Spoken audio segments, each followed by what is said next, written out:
If you've been involved with the church for any length of time, you know the story that Kim just read. The last time Jesus enters the city of Jerusalem before his death, he does so with great fanfare. There's a multitude thronging the way, crying out words from the prophet Zechariah, declaring Jesus to be the king who comes in God's name. We know it so well that many of you may not have noticed that certain things in Luke's account that Kim just read are different than in some of the other Gospels. For one, there's no palm branches, not a one in that story. In Luke, people throw down their coats on the road, but nary a palm branch to be seen. It's also unique to Luke's telling of the story that nobody shouts Hosanna. And it's Luke who identifies at least a significant portion of the crowd as a multitude of Jesus' disciples. Remember, Jesus had more than just 12 disciples. There were 12 he was closest to, his inner circle, if you will. But this is one of several other passages indicating that those who counted themselves among Jesus' disciples were many, many, many more than just 12. At one point he sends out 70 some, and there were more than that. Luke also adds one other thing to the story that the other gospel writers don't. Luke tells us that the Pharisees, who were the religious scholars, were upset at what these disciples were doing. And they asked Jesus to tell his people to kind of calm it down, quit all the fuss. Now, there are lots of reasons why they might have said that. They might have thought that what the disciples were saying was wrong, that Jesus was not the king talked about by the prophet Zechariah. They might have thought that it should have been themselves, the ones who knew the scriptures through and through, who decided who fit that description and who did not. They might have had political worries, afraid that the Romans who occupied their country might think that the population was out of control and might see a political threat in someone the people called king. The last time there was talk of a new king, after all, Herod had ordered all the baby boys in Bethlehem to be slaughtered. Nobody wanted to return to that.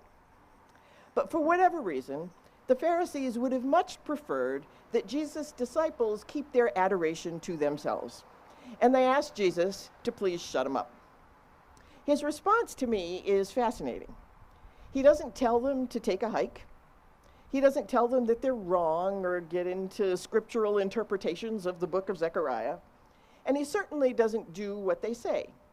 He simply tells them that their suggestion is really pointless. Even if every one of the disciples did as they wished and ceased their praise, Jesus says the rocks on the ground would pick up their cry. Now, on the one hand, it's a figure of speech. The proclamation that Jesus comes in God's name and with God's authority is so fundamentally true that even a rock would know it and say so. But on the other hand, without going all talking rocks on you, we don't want to sell short the place of creation in God's realm. The Psalms are full of imagery of trees and fields praising God. The Bible tells us that in God's new earth, the lion and the lamb will lie down together, the animals knowing and living the Spirit of God so closely that even the natural bloodshed of the food chain will cease.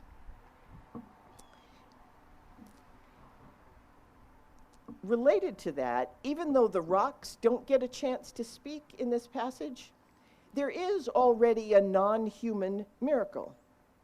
You just try pulling what Jesus does here on a colt that has never been ridden before. People shouting and coats on the road, a person on its back for the very first time. Anybody but Jesus would probably have been bumped off before the first step. But the donkey colt also seems to know who was on its back, just as the rocks beneath his feet knew. All of creation knows its creator. When Jesus is born, the heavens get involved and a bright star shines in just the right place to alert astrologers far away to something special. At Jesus' death, these same rocks split open in an earthquake and the sun goes into an eclipse. Scorn the nature religions if you want, but I believe those spiritualities are proclaiming at least one truth that Christians often forget. Paul tells us in Romans 8 that not just people, but all of creation groans for its redemption. And in Romans 1, verse 20, Paul says that the natural world displays the truth about God. He writes, "Ever since the creation of the world, his eternal power and divine nature, invisible though they are, have been understood and seen through the things he has made." I believe both the existence of God and the nature of God are truths written in our backyards. If the church completely failed and all of the people of God everywhere were silent, Paul thinks people would still have no excuse for not knowing God, because God is obvious just from walking outside. The sanctuary that God built is not in there. It's out here. In the church, we have largely fallen silent about the role of creation. And I tend to view the nature-based religions as the rocks that cry out in our silence about the importance and the sacredness of the earth. In fact, I think there are a lot of rocks out there, picking up the messages of God's truth when we as the church have failed to speak. When we stopped proclaiming that all of us were sinners in need of God's grace, ourselves included, and started pointing fingers and passing judgment on others, it was 12-step groups that began to cry out the message that we had forgotten. Many had to go there to experience God's healing and forgiveness in the company of those who were willing to acknowledge that they were all struggling together, and to find a place where people would help each other rather than judge each other. When the church abandoned reaching out into the community with acts of justice and mercy, government agencies and private charities began to preach the message that the poor and the hungry and the persecuted were blessed and deserving of food and shelter and the necessities of life. When the church stopped proclaiming that every human being is God's child and is created good, that truth could not be silenced, and the self-help gurus picked it up to teach self-acceptance and care. When the church forgot that God calls us to leave behind concerns for material gain in order to free our souls, Buddhism surged forward, telling us to let go of our attachments. And when we stopped teaching that our spiritual growth is based in disciplined spiritual practice, Islam and Hinduism came in and showed the way. Now that the church in the United States is so focused on our own comfort and survival, the churches in Africa and Asia and Latin America are sending missionaries here to stand in our spiritual wilderness and call out the gospel of the cross. I read an article years ago that talked about the surge of spiritual interest in the United States. I can't tell you exactly where I read it or who wrote it, but I do remember one point that stuck with me. It said, "This is the first time in American history that a spiritual revival has begun outside of organized religion." It's a veritable rock concert out there. I spent the last 13 years before coming here on the periphery of church life as I led the historic Massachusetts Bible Society. As an ecumenical organization, I was invited to churches of all denominations, and in attempting to fulfill that organization's commitment to biblical literacy, understanding, and dialogue, I was in regular engagement with the spiritual but not religious folks, agnostics, atheists, anti-theists, those of other faiths, as well as the entire spectrum of Christian belief and practice. My takeaway from all of that was that the well-documented decline in Christian churches in the US is not, in fact, the fault of Sunday morning soccer practice, the internet, bad parenting, video games, or anything else out there. Our churches, across every tradition and Christian faith in this country, are declining because we have fallen silent about almost everything that really matters. I discovered that the church as a whole creates more atheists than almost everything else combined. I'm not kidding you. I'm not kidding you. There are entire hashtags on social media with topics like hashtag empty the pews and ex-evangelical, filled with stories about church experiences that would curl your toes. Surveys have shown that those who say they have faith don't much see what the church has to do with it. The message of love and belonging and community has largely been left to the rocks and the sun and the stars.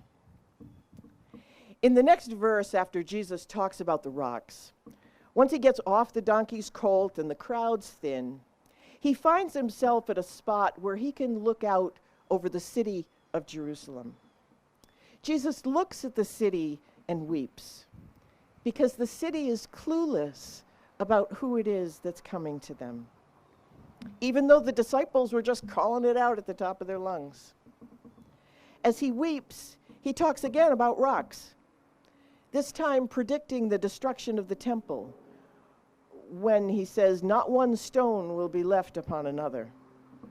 That happened at the hands of the Romans about 40 years after Jesus' death.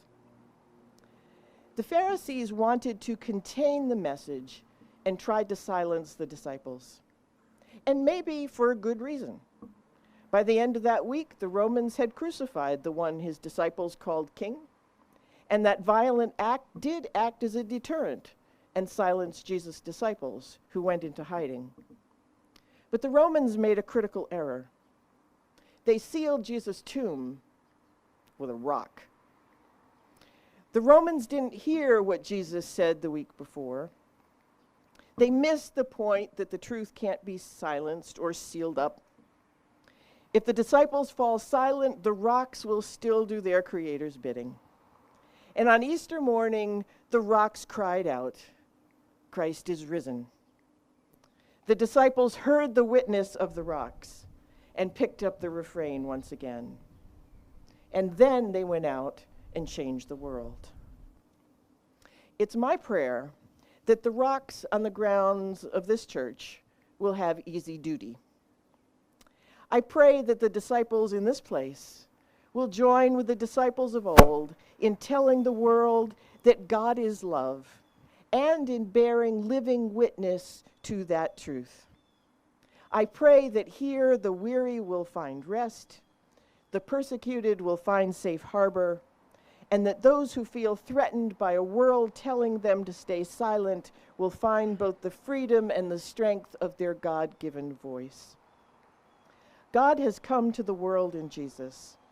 God has walked miles in our shoes, including both the triumphal steps into the city and the tormented steps to an unjust execution, all to prove to the world that love will always win.